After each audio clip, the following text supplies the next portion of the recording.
오늘의 사연 지금 바로 시작해 볼게요. 제가 군대도 가기 전의 이야기입니다. 추억팔이나 마찬가지지만 여기 올라온 사연들 못지않게 저한테는 좋았던 추억이라 이렇게 저희 이야기도 하나 적어 보냅니다. 당시에 친구들하고 같이 동반 입대 신청을 해서 입대 날짜가 정해졌습니다. 그런데 그 날짜가 진짜 애매하게 잡혀서 본의 아니게 긴 시간을 학교도 다니지도 않고 백수로 지냈습니다. 그나마 다행인 건 동반 입대를 신청했기 때문에 허송세월을 같이 보내는 동지들이 있었다는 게 위안이 되었네요. 같이 놀고 있는 친구들하고 어디 싸돌아다니는 거 말고는 할 일이 아무것도 없었습니다.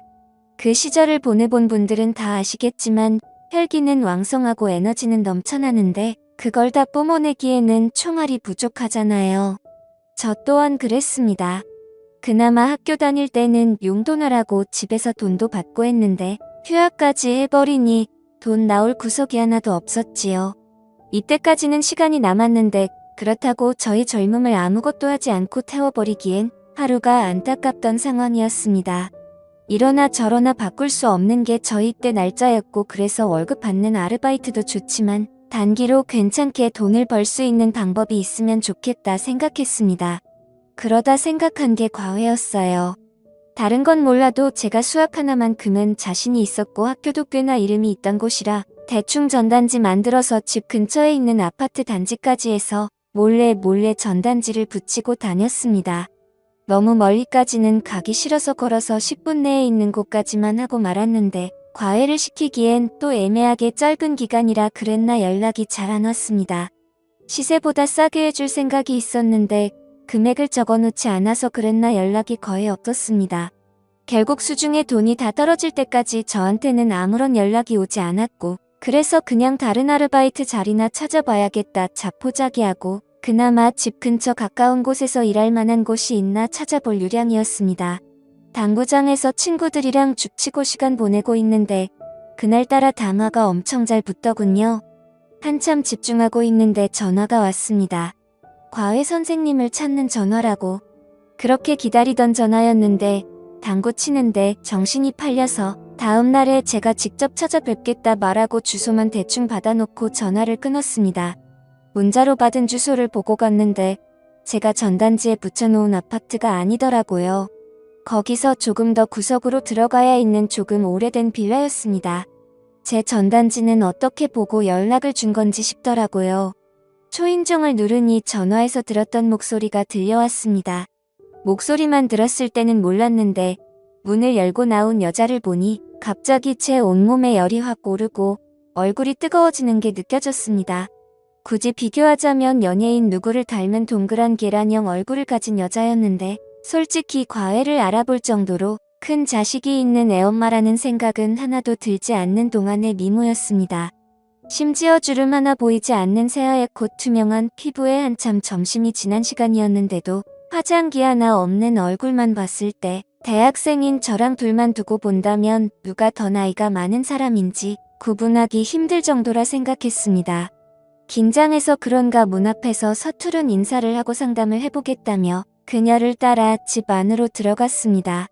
집에서 있는다고 너무 편하게 입고 있었는데 내 눈치를 안 보는 건지 아니면 조금 보여줘도 상관없는 건지 그런 부분에서는 그녀가 분명 내 또래의 여자는 당연히 아니고 아줌마라는 사실을 깨닫게 해줬습니다.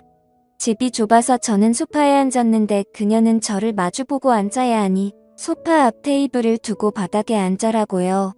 무릎으로 앉아서 허리를 꼿꼿하게 세우고 있는데 그래도 제 시야가 위에서 아래를 내려다볼 정도로 높이 차이가 있는 자세였으니 이거 상담을 하면서도 눈을 어디다 둬야 할지 정말 고역이었습니다. 그녀한테는 아들이 한 명 있었는데 예체능 게 지망이라 공부를 더럽게 안 한다. 뭐 이런 이야기를 했던 것만 기억이 나네요. 아직도 그녀가 위아래가 붙어있는 원피스를 입고 내 앞에 무릎 꿇고 앉아서 살짝 상기된 얼굴로 저를 쳐다보던 그 장면은 생생한데 그때 나눈 이야기가 무슨 정신에 나눈 이야기였는지 자세히 기억은 나지 않습니다. 아무튼 그렇게 저는 단기로 과외를 하게 되었습니다. 어쩌다 동네 아는 아줌마에 놀러 갔다가 제가 전단지 돌려놓은 걸 봤던 것 같더라고요. 당장 과외시키기에는 형편이 어려운 상황이었는데 기간도 짧고 하는 걸 보니까 제가 군입대 앞두고 돈 벌려는 것 같아서 연락을 준 거라고 하더군요. 제가 원한 것보다 거리가 조금 멀어지긴 했는데 여전히 걸어 다닐 만한 거리에 매일 같이 그녀를 만날 생각을 하니 오히려 좋았습니다. 예체능계 지망에 공부를 더럽게 안 한다 그래서 걱정했는데 몇 번 가르쳐보니 애가 생각보다 똑똑하더라고요. 알려주는 대로 족족 그대로 흡수를 하고 질문도 많고 말이죠. 그런데 제가 설명도 잘 못하고 버벅이는 걸 보니 이 친구가 제가 과외하기에는 조금 많이 모자라다는 걸 눈치를 챈 모양이었습니다. 그래서 조만간 잘리겠거니 싶어서 저도 에라 모르겠다 싶어서 가르쳐주는 건 대충 하고 그냥 수다나 떨고 하면서 놀기 시작했죠. 그러다 보니 조금 친해지게 되었습니다. 한 달 조금 넘게 지났는데 아줌마가 잠깐 저 좀 보자고 하길래 이제 드디어 과외 자리 잘리겠거니 싶었습니다. 한 달 조금 넘게 한 거 돈만 받아내면 되겠다 이 생각을 하고 있었는데 아줌마가 저한테는 난데없이 고맙다고 하더라고요. 예상치도 못한 말에 무슨 말을 하는 건가 싶었는데 애가 남편이 세상을 떠나고 난 뒤로 많이 우울해 있었는데 요즘 제가 과외를 시작하고 나서 제 이야기도 많이 하고 잘 웃고 많이 밝아졌다고 하는 겁니다. 저는 당연히 남편분은 출근해서 집에 없는 거라고 생각했는데 사별했을 거라고는 생각도 못했어요. 아줌마는 아들이 저한테 말해줘서 그 사실을 이미 알고 있었을 거라 생각했던 것 같습니다. 좋은 게 좋은 거라고 저도 그냥 이미 알고 있던 척 연기를 시작했지요.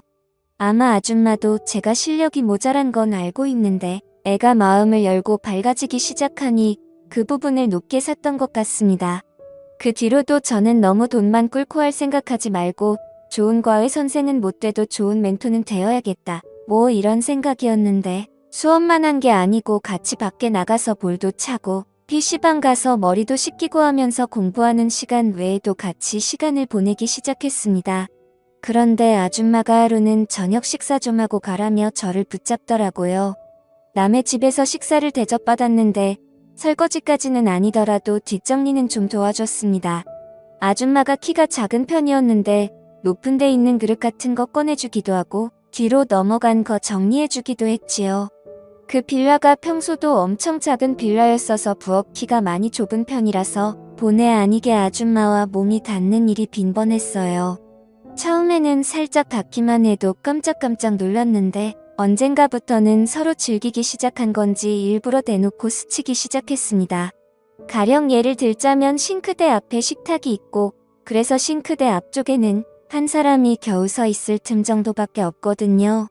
그런데 제가 일부러 물 가지러 간다고 냉장고에 가는 척 싱크대 앞에 서 있는 그녀의 뒤에 바싹 달라붙어서 지나가곤 했어요.